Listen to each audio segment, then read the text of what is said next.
अंदाजी महोत्सवाला आमदार शेखर निकम यांनी भेट दिलेली आहे. आम्ही बातचीत करतोय. सर, काय मुलं उतरतात त्याच्यामध्ये तेवढ्या पद्धतीनं शेतीकडे वळतायत? नाही नाही, हा एक प्रदर्शनाचा भाग आहे. याच्यामध्ये मुलांना जनजागृती होणं आणि मुलांमध्ये क्रिएटिव्हनेस येऊन याच्यामध्ये पुन्हा एकदा त्यांनी लक्ष शेतीमध्ये द्यावं, या उद्देशाने कृषी विभाग आणि डीबीजे कॉलेजचे आमचे प्रमुख बाबूशेठ तांबे या सर्वांच्या माध्यमातून खूप चांगला उपक्रम. आणि या उपक्रमात विशेषतः मुलींचा आणि मुलांचा सहभाग बघितल्यानंतर खूप आनंद आला. कारण आजची तरुण पिढी या क्षेत्राकडे येणं खूप गरजेचं आहे. कारण तुम्हाला काही दिवसानंतर लक्षात येईल शेतीशिवाय आपल्याला पर्याय आहे. आज आपल्याला आपलं घर असेल तर आजूबाजूला आपल्याला जेवढं लागतं तेवढं भाजी पिकवली पाहिजे, कडधान्य आपली आपण पिकवली पाहिजेत, थोडं मोठं नाचणी वगैरे या गोष्टी केल्या पाहिजेत, जेणेकरून आपलं आरोग्य पण चांगलं राहतं. आणि ह्या नव्या पिढीने याच्यामध्ये जे लक्ष दिलंय ते मला वाटतं खूप कौतुक असतं. सर्व शेती परवडत नाही असा जो काय आवाज उठला जातो, याच्याकडे आपण कसं बघताय? ही शेती परवडत नाही अशातला भाग नाही. तुम्ही जर बघितलं असाल कितीतरी प्रगतशील शेतकरी आज खूप चांगल्या पद्धतीने वेगवेगळ्या क्षेत्रात उत्पन्न घेत आहेत.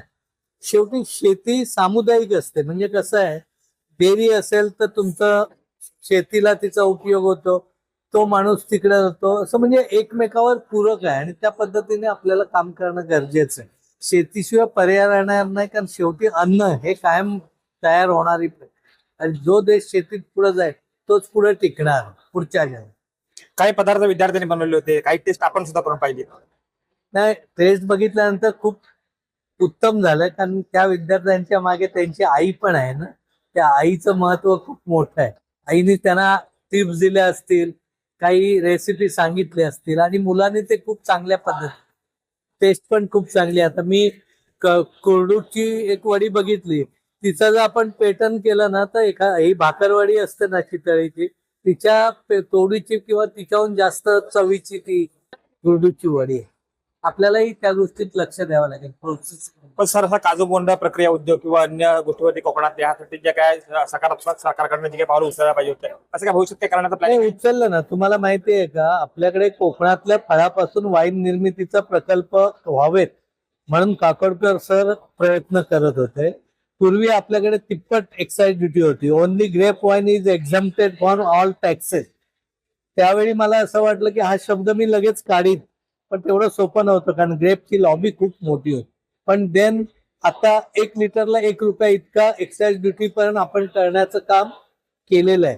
आणि आज फणसापासून, जांभळापासून, आंब्यापासून आणि अन्य आपल्याकडच्या वेगवेगळ्या नाशिवंत फळापासून वाईन निर्मितीला पण खूप मोठी संधी त्या माध्यमातून आहे.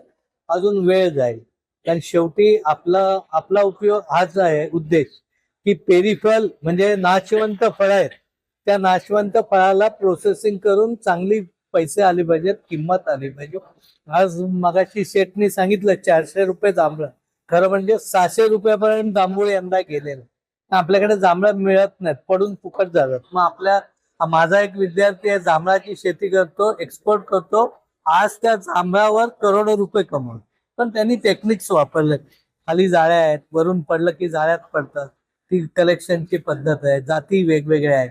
ज्या जाती अर्ली येतात त्या आपल्याकडची जांभळं लेट होतात. यंदा जांभळं का मिळाली, भरपूर आली अशातलं बघ नाही, का मिळाली, पाऊस 30 जून पण पडला आणि जांभळं पिकायचा कालावधी हा 10 जून ते 30 जून बऱ्यापैकी आपल्याकडे.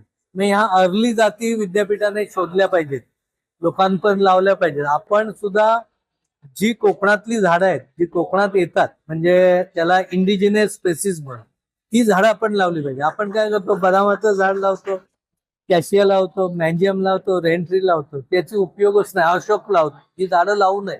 आपल्याला आपल्या इंडिजिनियस स्पेसी लावल्या पाहिजे. फणस लावला पाहिजे, आंबा लावला पाहिजे. का वेगवेगळी आंब्याच्या तर तुम्हाला माहिती आहे ना, रायवळच्या किती जाती आहेत, अननोन, म्हणजे त्याची मोज आपल्याकडे नाही. 3000च्या वर रायवळच्या स्पेसी.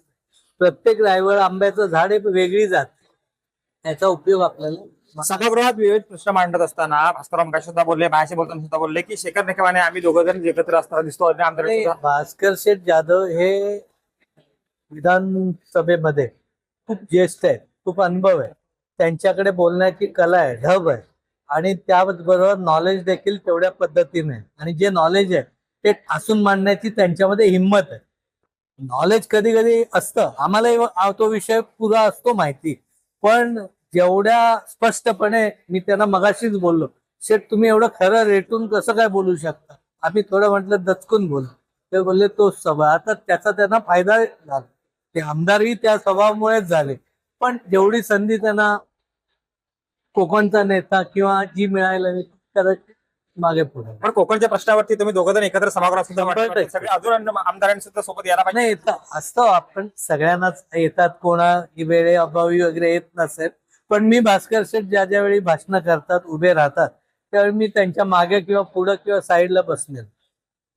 मी शिकायचं काम करतो. मी काय त्यांना फार मोठा सपोर्ट होण्यासाठी नाही बस, पण एक त्यांच्याकडून चांगल्या गोष्टी कशा शिकतायत. शेवटी एवढ्या वर्षाचा अनुभव आहे त्यांचा, श्रमातून उभा आहे. त्यांचं काय मागं कोण नव्हतं, मागे संस्था नव्हती, ते इथपर्यंत पोचले स्वकर्तृत्व.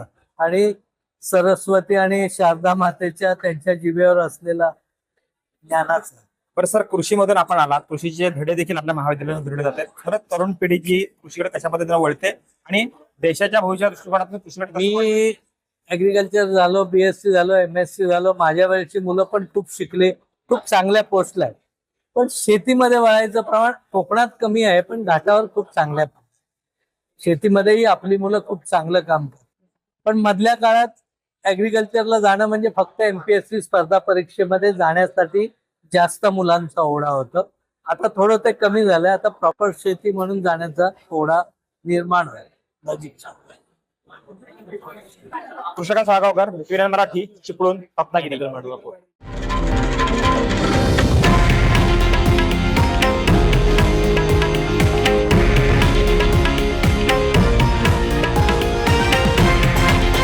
हे आहे देशातील नंबर 1 न्यूज नेटवर्क आणि आपण पाहत आहात TV9 मराठी, एकमेव.